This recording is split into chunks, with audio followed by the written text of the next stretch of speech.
Aujourd'hui, nous allons parler de trois piliers sur lesquels repose la réussite d'un business ou d'une entreprise. Bonjour les amis, heureux d'être devant vous encore aujourd'hui pour notre échange. Alors aujourd'hui, nous allons parler de ces trois piliers pour vraiment une bonne réussite d'un business ou d'une entreprise. Alors, le premier, c'est entreprendre dans un bon business et au bon moment. Dans un bon business et au bon moment. Vous allez vous rappeler que pendant la Covid, ceux qui se sont lancés dans le business de masques et de gel pour désinfecter les mains et autres ont fait beaucoup d'argent parce que c'était un bon business et au bon moment.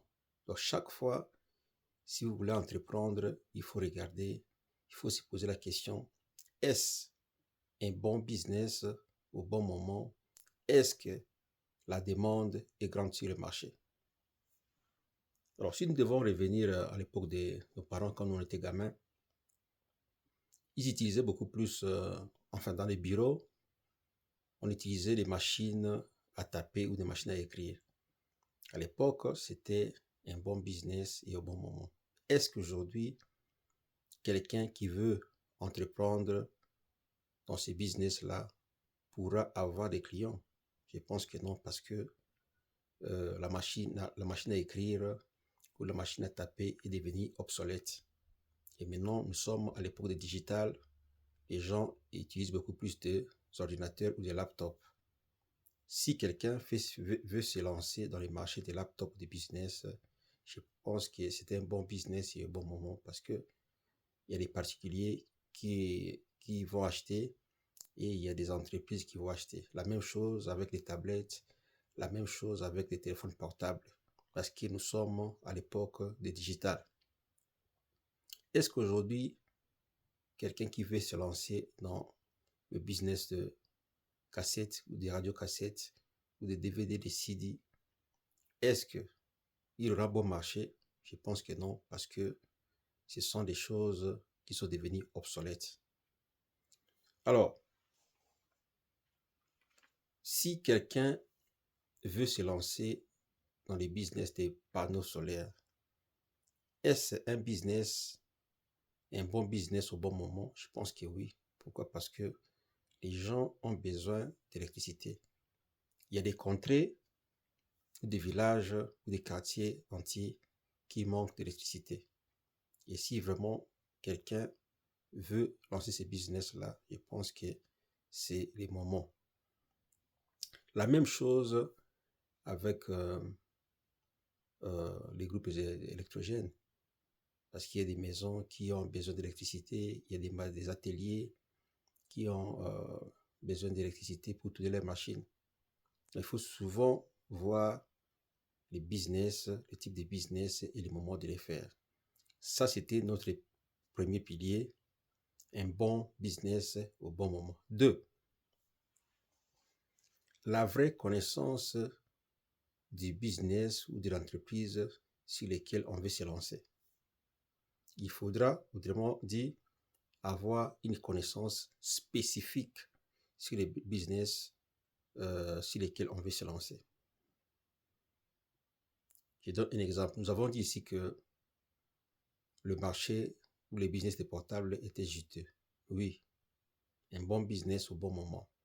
Est-ce que l'acteur ou celui qui va entreprendre a la bonne connaissance sur le business? Ça, c'est une autre paire de manches. Parce que ça demande de savoir là où les écouler, là où les vendre, quelle marque acheter, quelle interaction avec le consommateur, les points de vente. Ça, c'est une autre question. Alors, si c'est un business qui est bon et au bon moment, il faudra alors chercher à se former, à avoir des connaissances spécifiques sur le business sur lequel on veut se lancer. Ou autrement, chercher, trouver un intermédiaire qui les fera pour vous.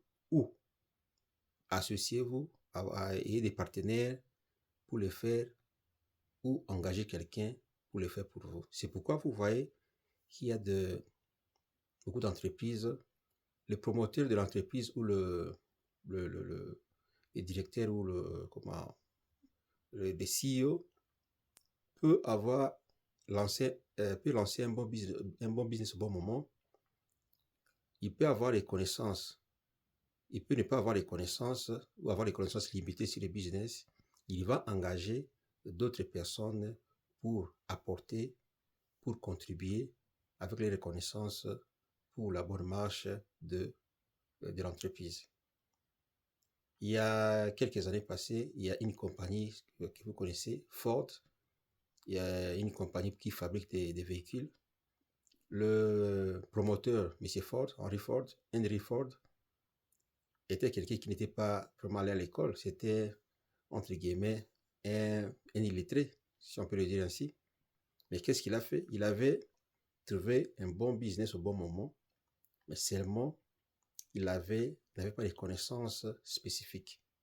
Il a engagé d'autres personnes pour l'accompagner et le business a bien roulé jusqu'au niveau du standard international. Jusqu'aujourd'hui, ça continue à fonctionner. Donc, quand on veut entreprendre, il faut chercher les connaissances spécifiques sur la chose. Alors, la même chose quand on entreprend en agriculture.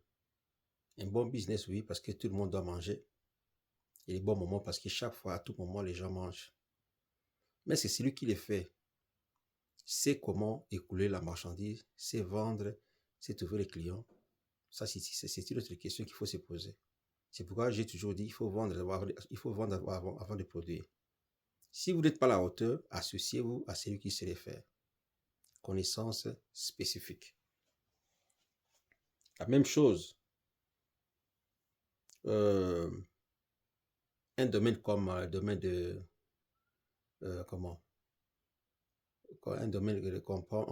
comme celui de la mécanique de réparation, des autoshops ou les ateliers mécaniques.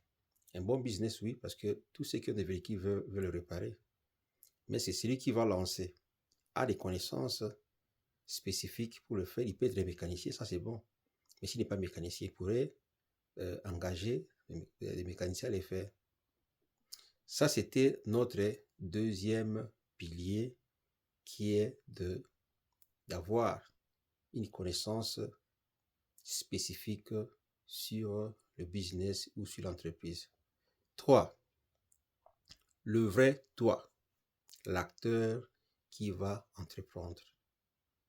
Parce que entreprendre n'est pas une chose facile. Des fois, ça ne roule pas comme des roulettes. On se bute à des difficultés. Les agents de l'État, les tracasseries, les taxes, des vols, des travails qui vous donnent des maux de tête. Il y a beaucoup de paramètres qui peuvent affecter la bonne marche de votre entreprise. Est-ce que vous aurez le mental d'acier? Est-ce que vous aurez le mindset? Est-ce que vous aurez la bonne attitude pour résister, pour aller jusqu'au bout? Le business peut être bon et au bon moment. Vous pouvez avoir de bonnes connaissances sur le business, mais si vous n'avez pas le vrai vous, l'acteur, vous n'allez pas réussir. J'ai entrepris il y a quelques années dans la production agricole et l'élevage. J'ai investi des fonds, j'ai construit une maison de campagne, j'ai planté, ça roulait bien. À un moment donné, dans ces villages, les deux tribus il y a eu mésentente. Ils se sont affrontés et tous les villageois ont fui, même les travailleurs. On a tout abandonné, on a tout perdu. Tous les fonds injectés, la récolte, tout ça, tout a été perdu. C'était un bon business, oui. L'agriculture a toujours été un bon business et au bon moment. J'avais la bonne connaissance, oui. Je suis moi-même du domaine. Je suis ingénieur agro-industriel, ingénieur agronome. Donc, je connais bien j'ai la connaissance spécifique du business. Maintenant, est-ce que je suis le vrai moi? Oui, parce que je ne suis pas découragé. Je recommence encore. J'ai la bonne attitude. Je comprends que ça peut arriver d'échouer. Mais je me suis relevé, j'ai époussé et je vais continuer. J'ai continué. J'ai refait encore la même chose, mais autrement, avec une nouvelle tactique, avec une nouvelle stratégie. Les vrais toi. Donc, mes amis, euh, désormais, si nous voulons entreprendre, si nous voulons faire un business, nous devons nous poser ces 3 questions-là avant de commencer. Et quand on n'a pas encore la réponse, il faudrait attendre jusqu'à ce que on soit sûr de vouloir commencer. C'était notre message d'aujourd'hui. Pour récapituler, nous avions dit ceci. La réussite d'une entreprise repose sur 3 piliers. Le premier, le vrai business et au bon moment. Le second, la connaissance spécifique du business sur lequel on veut se lancer. Et le troisième, c'est le vrai toi. Il faut être un homme ou une femme aguerri, avec un mental d'acier, courageux, déterminé, à arriver jusqu'au bout.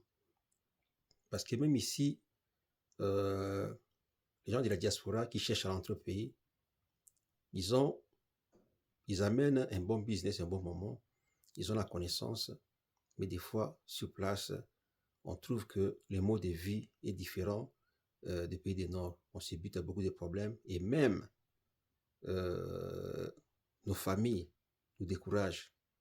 Non, il faut rester là-bas, il ne faut pas rentrer, entreprendre ici, il y a beaucoup de problèmes. Si on n'a pas le mental d'acier, on cède et puis on rentre, on laisse l'entreprise. Donc, il faut être déterminé. Les Américains disent never give up.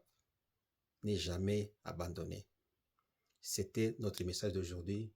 Ici, dans la force. Peace.